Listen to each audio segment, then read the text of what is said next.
Buenas tardes, nosotros les vamos a compartir sobre la teoría estructuralista. El grupo está conformado por Daniela Castañeda, Dayana López, Ana Marino, Joana Cortés y quien les habla, Melissa Valencia.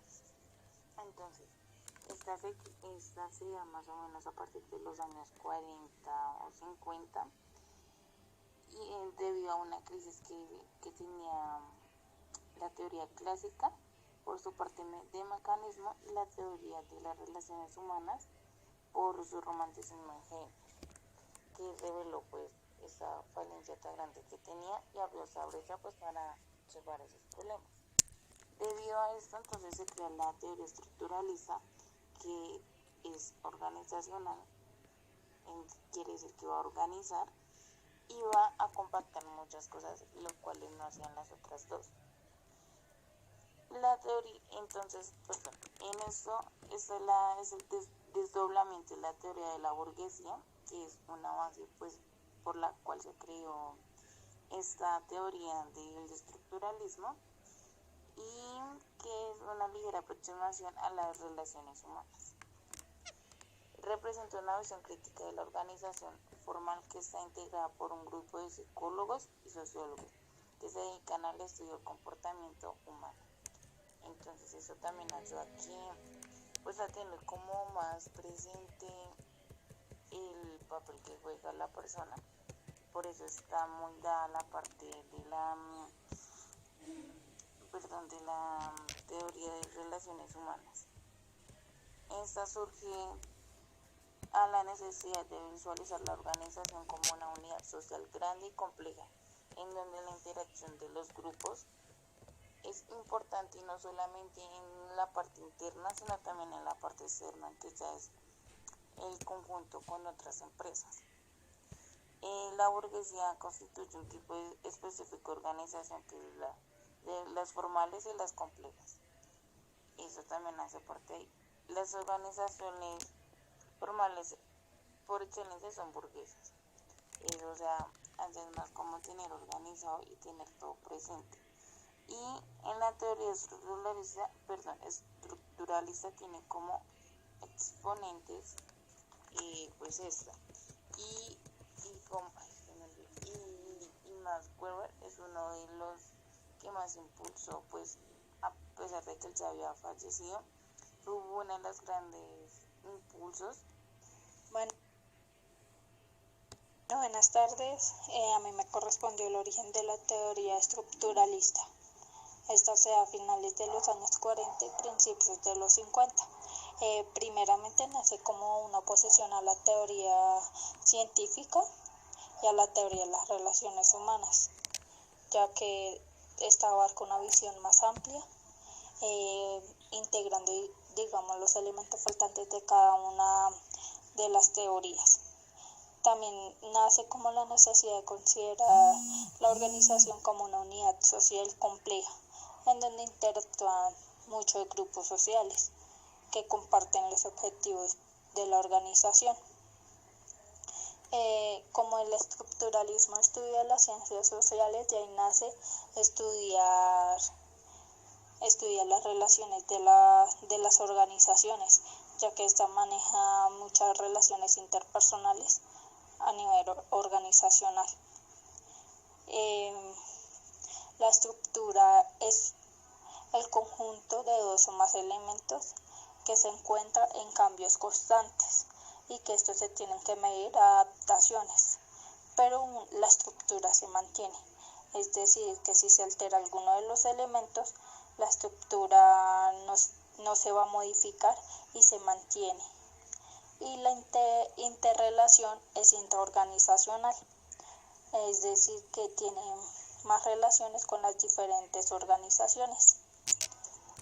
De ahí nace el nuevo concepto de la estructura, que es donde ven los niveles desde la parte operativa, que son los empleados como base, y la parte superior, que es la autoridad, que son como el presidente, el gerente y los demás empleados de la empresa.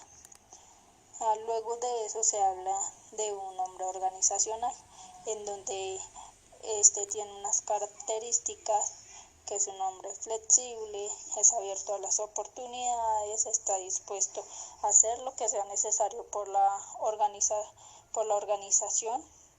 También dice que es un hombre paciente, dispuesto a nuevas propuestas, nuevas oportunidades en el ámbito del mercadeo, y tiene claro todo lo respectivo a la organización, como la...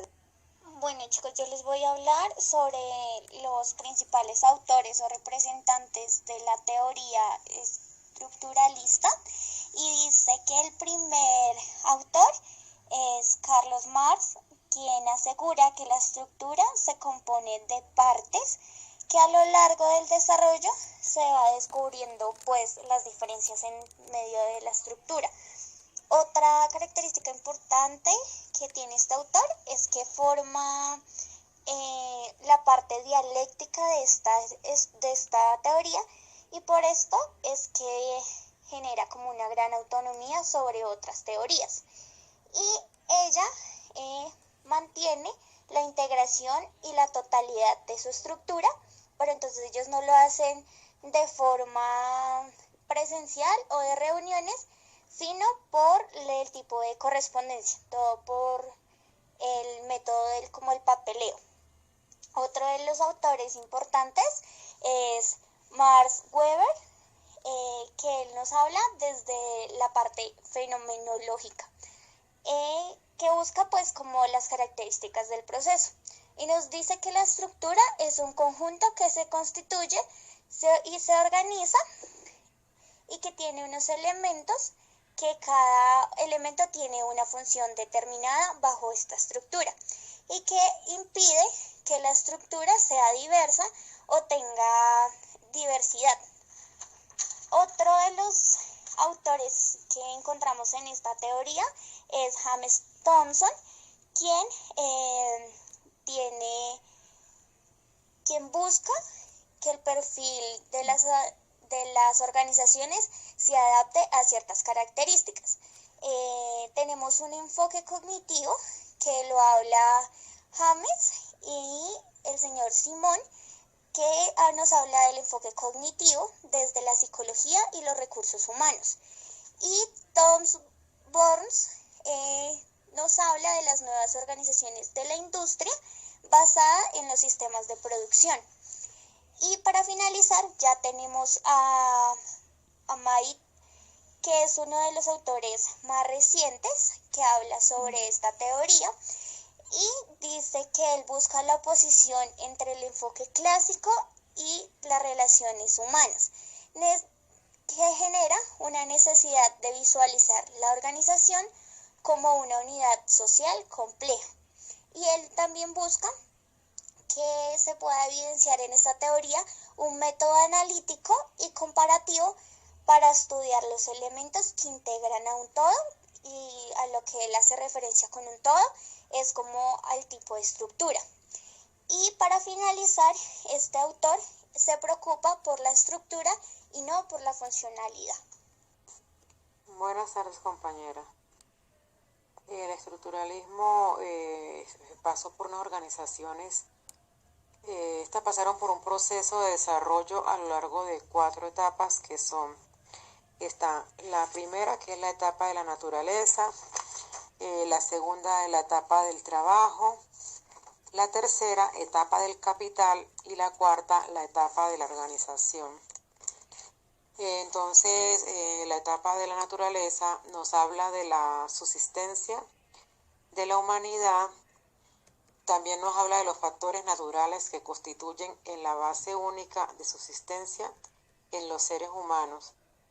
Esta tiene unos objetivos que son el hombre organizacional, o el hombre que desempeña roles en diferentes organizaciones. Debe ser flexible, flexible, que debe estar a constantes cambios.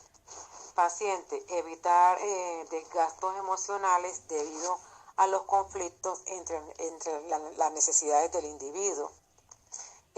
También tiene que tener capacidad de dirigir, o sea, capacidad de adaptarse al trabajo rutinario de las organizaciones. También tiene otro objetivo, que son las organizaciones y gerentes tienen metas múltiples, en ocasiones que son incompatibles y pueden llevar a conflictos dentro de la organización.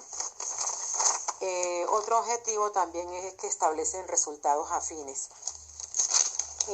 Bueno, ya la segunda etapa está la etapa del trabajo, que esta lo que pasa es que lleva al hombre a realizarse, o sea, esta realiza al hombre, o sea, los elementos de la naturaleza son transformados por el trabajo.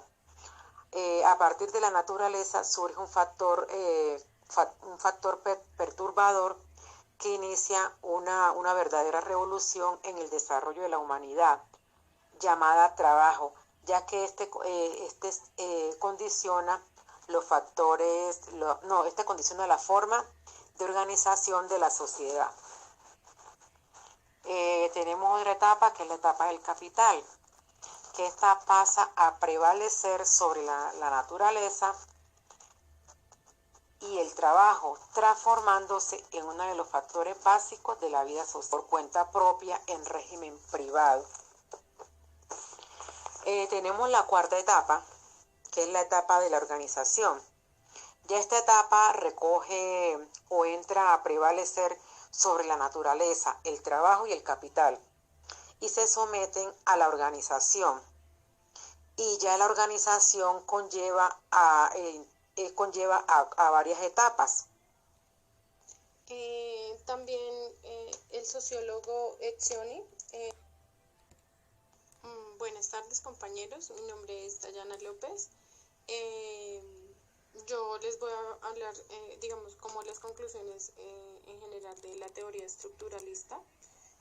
Ya como lo decían mis compañeras anteriormente, surgió en la década de 1950 como la derivación de un análisis de autores, que entre ellos encontramos a Karl Marx, a Max Weber y pues un sociólogo importante que se llamó Etzioni, donde ellos dicen que tienen como objetivo principal estudiar los problemas de las empresas y sus causas, y que presentan atención aspectos de comunicación y orientados a equilibrar los recursos de las empresas, haciendo también referencia a la estructura de la administración como los recursos humanos, abordando aspectos importantes entre la organización formal e informal. También dentro de la teoría estructuralista hace un énfasis en las personas y en el ambiente. Esto también fue un desdoblamiento de la burocracia y tuvo una aproximación a la teoría de las relaciones humanas. Tiene una visión crítica entre organizaciones formal e informal, como les decía anteriormente, donde la formal es un esquema donde todos los integrantes se deben responsabilizar por alcanzar los objetivos y cumplirlos de una manera efectiva. Y dentro de lo informal quiere decir que las relaciones sociales se deben desarrollar entre el personal de la empresa. Esta crítica la hacen dentro y fuera de la organización, la visión crítica, formal e informal. También se concentra en el estudio de las organizaciones, principalmente en su estructura interna y su interacción con otras organizaciones, con el fin de alcanzar objetivos.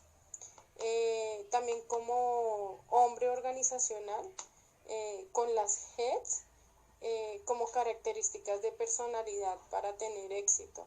Esto se refiere que se debe tener una flexibilidad, debe ser paciente se debe tener una paciencia frente a los problemas y un deseo de realización. Sociólogo estadounidense, fue uno de los que escribió las obras de organizaciones modernas y tratados sobre las organizaciones. Dentro de sus principales aportes están la tipología de las organizaciones y la tipología del comportamiento de organización.